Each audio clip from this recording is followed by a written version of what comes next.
кайсыл тармак болбосун кандай жумуш аткарбайлы сөзсүз түрдө үй бүлөнүн ролу абдан чоң да, колдоосу дегендей. Сиздин ошол ушунча чоң жумуштарды аткардыңыз, кыргыз эл үчүн аябай бир чоң эмгектерди кылдыңыз. Ушунун артында үй бүлөңүздүн колдоосу, тоскоолдуктары, эми үй бүлө тарабынан тоскоолдуктар да болот да эми. Кандай болду? Эми баш ийген бир топ тоскоолдук кылып жүрдү. Эч жака чыгарбаганга аракет кылат эле. Кезде кичине жалган айттым иштин кетиш үчүн. Мына Ырысбайдын bir юбилей 45 жылдыгы өткөндө акимине айтып коюп турмун, аялына мен Ырысбайды кайра нолго түшкөн жеринен ушул аялы көтөрүп чыкты өйдөгө. Ушуга Курманжан атканын элечегин сыйлык катары ыйгарышым керек эле десем, программага киргизип коюптур, чакырып калды. Айтсам баары бир жөнөткүдөй эмес.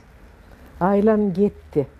Анан айттым, дайым эле мына телевидениени, телецентрди башкарат да. Телевизорду карап отуруп бук болдуң. О, досуңа барып кичине шахмат ойноп сүйлөшүп келбейсиңби деп. Жакшына кийиндирип аяка жөнөттүм. Жөнөтүп, мындай курукту айланганда мен сумкамы алып алып бир качып баратам автовокзалга. Эми келгенде насибим көрөм эми эмне кылайын деп. Анан автобуска түшүп кеттим. Келип анан бул жерде ишканабыз бар, ошол жерде элечекти тиктирип, Алтыбаева Дилбарага звонт эттим. Ушундай келдим, акыбал кыйын десем, автобус менден 10 аял элечекчен барабыз, жолго чыгасыңар деп. Анан жанагы элечек тиккен аял менен экөөбүз автобуска отурдук, таяр. Анан Карагулжага бардык. Тосуп алышты. Анан Ырысбайдын аялына элечек кийгиздик. Ырысбайдын аялы 3 жыл көк кийиптир. Анан ошол биз элечек кийгизип, анан көгүн чечтирдик да. Анан аябай карагулжалыктар сыйлады.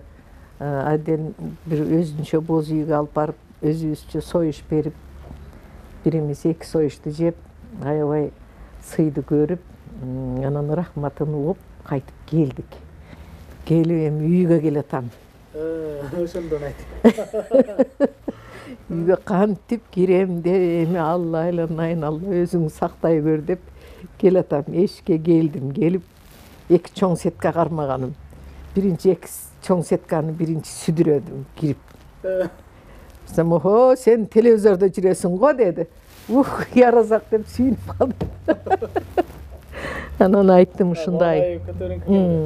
Сен кетериң менен эле Дилбар звонок кылып калды эле, Дилбарды сыйлайт эле аябай. Дилбар звонок кылып калгандан кетип калдым. Кечирип коя десем, эми жакшы иш бүтүрүп келипсиң деп кайра колдоп койду. Ушуну менен ушундай жолдор менен каада салттарды, көп нерселерди калыбына келтирип жүрдүм. Кезде колдойт эле, кезде ооруп каласың, ден соолугуңду сакта дейт эле. Эми бирок негизинен колдоосу күчтүү болду да. Колдоосу күч болгон үчүн ушул жерге келдим да. Колдобой койсо эмне болот? Анан 70-ке чыкканда бул байым өтүп кете берди. Эми баланы аябай катуу сыйлайт эле, үй бүлөнү катуу сыйлайт эле. Балдарыма азыр мен атанын ролун аткара албай жаман кыйналам. Атам мындай кылчу эле деп өкүнүп турушат да. Аябай маданияттуу киши эле, бирок мындай сөгүнбөйт эле.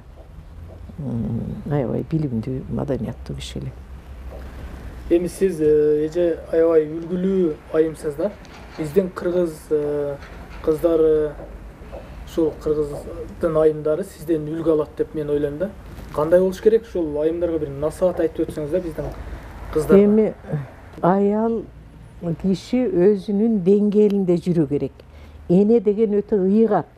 Ошо энеге дагы баягы ылайыктуу, ошонун өзүнүн деңгээлинде эне болбосоң, балаңа да баркың жок болот. Мен баласына баркы жок энелерди көп эле көрүп жүрөм. Эми Кудайга шүгүр, мен 3 уул 3 кызым бар. Баары угушат. Мен алар менен да эсептешип турам, этияттанып.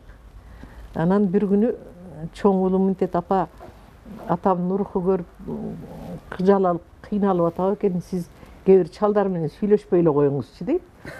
Мен чоң баламан тартына баштадым. Тооба. Ошентип кезде балаңын жанында да этият болушка туура келип калат, көрдүңбү? Эми атасын ушунчалык сыйлашат эле.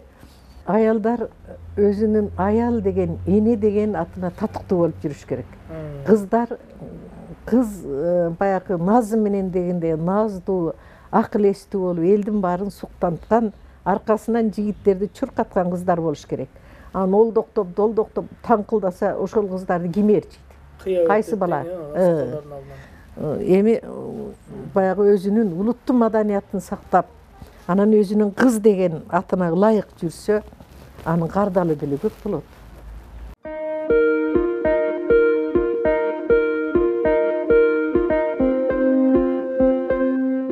Учурда мамлекетибизде экономикабыз, аябай идеологиябыз, бул тил маселеси деги эле көп, көйгөйлөр өтө көп да.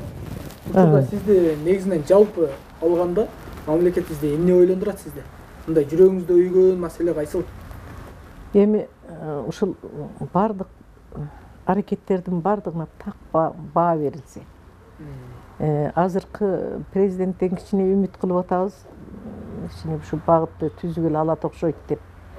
Эми элибизде тынчтык болсо экен, ынтымак болсо экен, ырыс-кешикти Кудайым берсе экен, ыйман берсе экен деп ар бир окуган намазымда тилейм. Ошону менен эле бирге баягы кишинин жаманы момун болот дейт. Ушуну бир эсиңерден чыгарбагыла.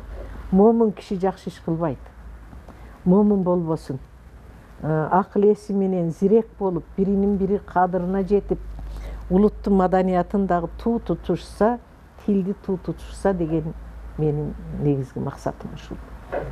Биздин тил оңой тил эмес, аябай бай тил, байыталык, колдонолук, каада салтыбызды пайдаланалык, жакшынакай кылып. Сизге терең ыраазычылык билдиребиз.